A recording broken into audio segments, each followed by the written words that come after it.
uma sessão de aprendizagem, não é? A nossa Lunch and Learn, e hoje escolhemos um tema um bocadinho diferente, não é? Intervenções de estilo de vida, chamada medicina de estilo de vida, numa doença em concreto, que sabemos que é muito frequente, a apneia obstrutiva do Uhum. sono. Exato. Surgiu o mote para este tema a propósito de um artigo que vamos falar ao longo desta sessão, e vem Depois, que vamos deixar disponível Sim. também. E vem também na sequência da nossa conversa da semana passada, em que falamos da sinergia entre o exercício físico, a atividade física e a alimentação, na promoção da qualidade de vida nas doenças crónicas e num estilo de vida saudável. E a propósito disso, aplicamos agora a uma doença crónica também, altamente prevalente, que é a apneia de sono. Exatamente.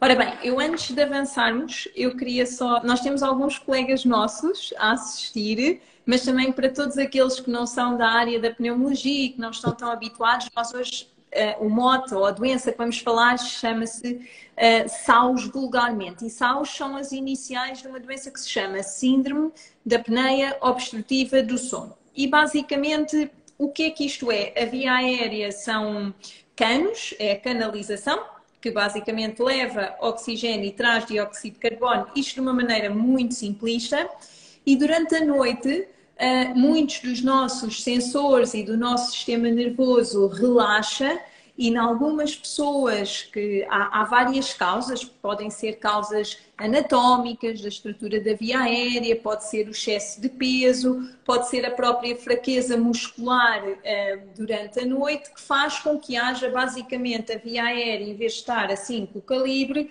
digamos que há um colapso da via aérea e ela fecha, encerra e não permite a passagem das trocas gasosas. Ora bem, o oxigênio começa a descer para níveis críticos e os nossos sensores de alerta e instinto de sobrevivência alertam e a pessoa acorda, muitas vezes até faz um barulho que é presenciado pelo companheiro, ou mesmo estas apneias são presenciadas pelo companheiro, pode estar ou não associada a roncopatia, embora haja uma associação geralmente bastante forte, e isto faz com que a pessoa acorde. E ao acordar, nós sabemos hoje em dia o sono é um mistério, mas o sono tem vários níveis para nós conseguirmos repousar e a pessoa ao acordar e estar sempre a acordar não consegue passar, digamos assim, por todos esses patamares, por todos esses níveis que são essenciais para a homeostasia, para o equilíbrio, para a nossa saúde e a pessoa começa a ter sintomas. Começa a andar mais cansada, pode ter também patologia cardiovascular associada, corre riscos de eventos agudos à noite, maior dificuldade de concentração, maior stress. Portanto, isto é só de uma maneira muito resumida, falar um bocadinho da apneia do sono para todos os que nos estão a ouvir ou que nos vão ouvir e que não estão tão dentro da patologia. E muitas vezes o tratamento desta doença passa por aqueles familiares que nós temos, ou então nós próprios que dormem com a maquininha ou com o aparelho, como as pessoas costumam referenciar. Mas este é apenas uma das modalidades de tratamento, embora bastante frequente, mas não é de toda a primeira linha de tratamento, não é, Ana? E é um bocadinho isso que hoje nós queríamos salientar também. Não sei se queres falar nisso, que é a propósito do estudo. Isso, exatamente. Portanto, nós sabemos que a apneia de sono é um problema crescente. Uhum. Alguns sintomas são aqueles que tu mencionaste, nomeadamente o ressonar. Ressonar é um sintoma comum, é habitual, não significa que seja normal e quando acompanhado de alguns sintomas, de alguns sinais de alarme, de algumas doenças ou de algum fenótipo associado, por exemplo, os homens com mais de 50 anos, com hipertensão associada, se têm algum ressonar, se sentem cansados, se os companheiros de cama referem que há paragens respiratórias, então isso sim pode ser um sinal de alarme para fazermos uma triagem da apneia obstrutiva do sono. Depois há também outras patologias, outras doenças associadas que nos devem fazer uma triagem, uma exclusão de patologia respiratória do sono, que não é só a apneia Claro, obstrutiva do sono, claro. mas existe, mas tendo em conta que, efetivamente, este é um problema crescente em termos de prevalência, é importante falar sobre ele. Este problema tem várias alternativas terapêuticas que devem ser integradas, ou seja, tem um plano terapêutico que deve ser proposto às pessoas que têm este problema de saúde. O vulgo CPAP, ou seja, a vulga maquininha de colocar na mesinha de cabeceira e de usar à noite, é um dos tratamentos. É muito eficaz, sem dúvida, quando a pessoa consegue aderir bem a ele, quando a pessoa nota benefício sintomático com ele. Mas não é o único tratamento e é importante nós falarmos sobre isso. Muitas vezes tenho a sensação que as pessoas que têm este diagnóstico vão a uma consulta, é-lhes prescrito o aparelho, o CPAP, não é? Um aparelho de pressão positiva na via aérea, e às vezes falta um bocadinho falarmos sobre as outras alternativas terapêuticas, quer de equipamentos, por assim dizer, quer de não equipamentos à base de intervenções de estilo de vida, que são extremamente importantes, devem ser incluídas no plano de tratamento, mas nem sempre se fala delas. Às vezes por ausência de tempo, outras vezes por ausência de conhecimento. Muitas vezes tempo, né, nas nossas consultas, que são estreitas, e nós muitas vezes também é mais fácil abordar por cima, digamos assim, essas intervenções e prescrever logo a segunda, terceira, quarta linha de tratamento. Mas eu acho que sim, acho que a primeira linha é as medidas de estilo de vida, e é até este artigo que nós trazemos hoje, não é? Porque é verdadeiramente importante. Queres falar um bocadinho sobre ele, Ana? Sem dúvida, este artigo foi publicado em 2022 na JAMA, uma revista norte-americana, mas é um artigo espanhol, foi feito em Granada, e analisou alguns doentes, não muitos, portanto cerca de 100, não chegaram a 100, 100 indivíduos de sexo masculino.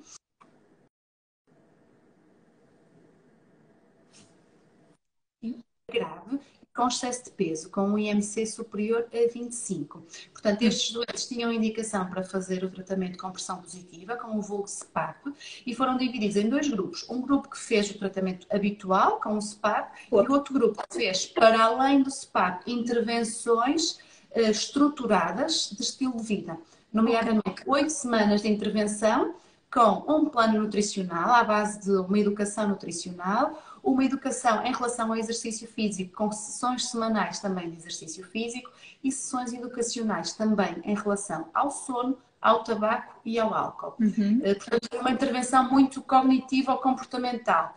Ou seja, do ponto de vista do exercício, tiveram efetivamente sessões semanais de treino, mas foram incentivados também a aumentar a sua atividade física a cada semana. Os doentes usaram um pedómetro. É ótimo. Sim, foram incentivados a aumentar em 15% a cada semana o número de passos diários. Exatamente. E faziam semanalmente uma sessão de 60 minutos de exercício físico aeróbico moderado. Para além disso, tiveram uma intervenção cognitiva ou comportamental do ponto de vista da nutrição, em que lhes foi explicado como é que deveria ser o seu prato, qual deveria ser o número total de calorias por dia, como é que poderiam fazer a construção do seu plano alimentar, sem propriamente um plano alimentar personalizado.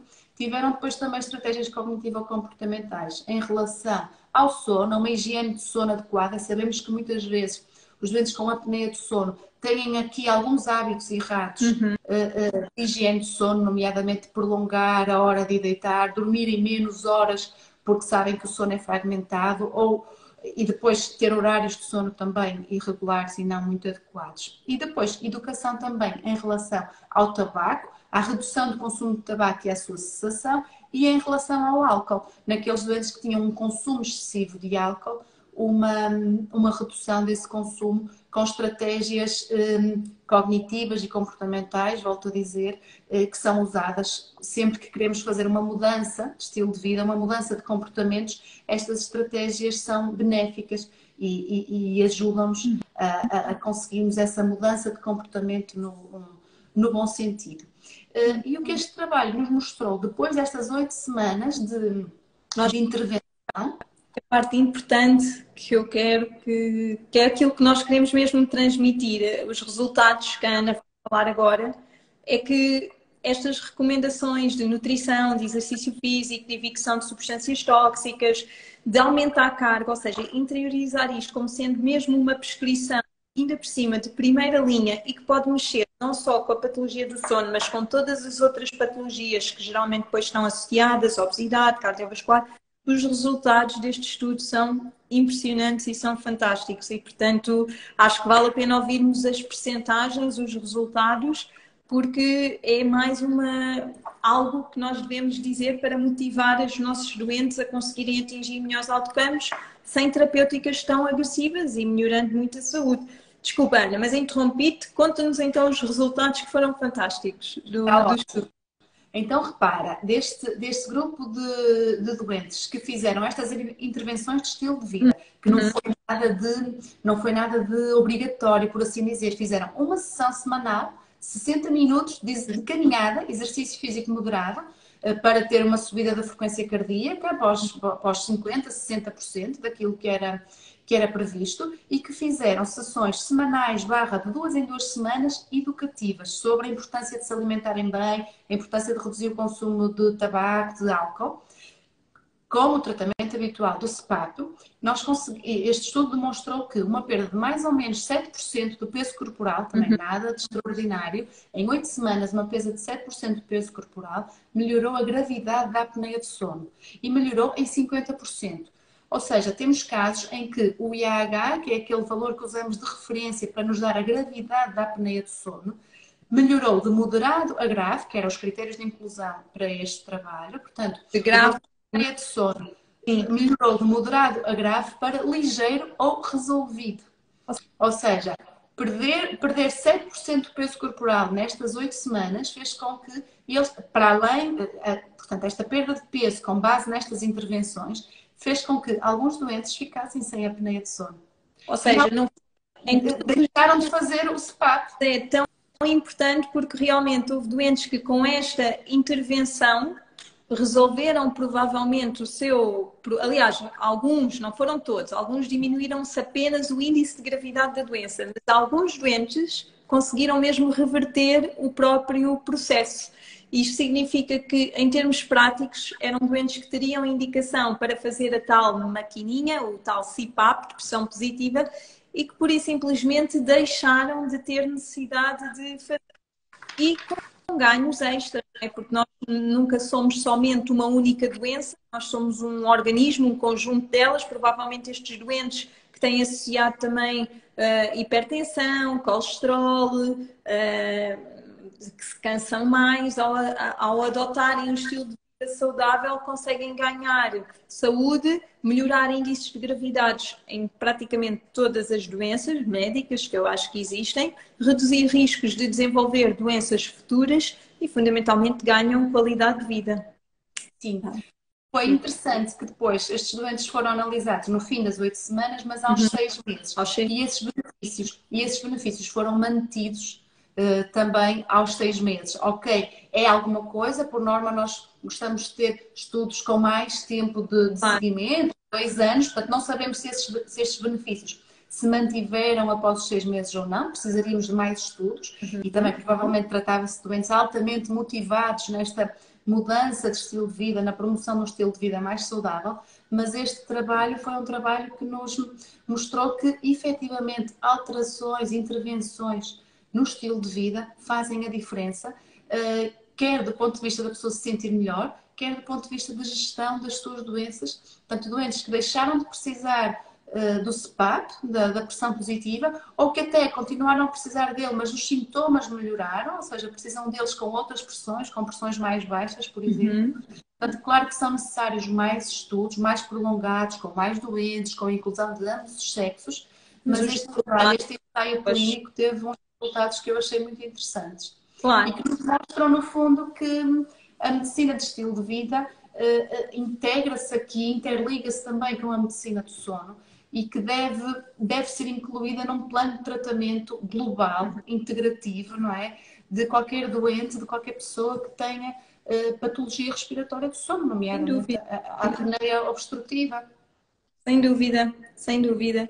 Portanto, é um dos pilares e realmente acaba tudo por estar interligado com todas as doenças e realmente a adoção de um estilo de vida. Muitas vezes o que é difícil é a alteração dos hábitos comportamentais e integrar na rotina de cada pessoa. Hoje em dia existe uma série de intervenções que podem ser acompanhadas também por profissionais para ajudar nessa mudança. Às vezes as pessoas também não sabem bem o que comer, têm algumas noções que quantidade de exercício fazer, como fazer, e portanto não hesitar também em procurar ajuda, perguntar também ao médico assistente, aconselhar se for preciso com equipas multidisciplinares, mas tentar adotar porque verdadeiramente o caminho passa por aí, também acho que sim. E Sem pronto. dúvida. Acho que o diagnóstico de uma apneia obstrutiva de sono, numa primeira consulta, quando se tem esse diagnóstico, é importante efetivamente pensarmos nas várias modalidades terapêuticas que temos, naquilo que podemos fazer para conseguir abordar quer intervenções de estilo de vida, quer tratamento farmacológico, quer tratamento à base de equipamentos, que podem ser a pressão positiva, sem dúvida, como podem ser outros, mas é importante dominarmos todas estas alternativas terapêuticas e Claro. dá-las a conhecer à pessoa que sofre da apneia obstrutiva de sono.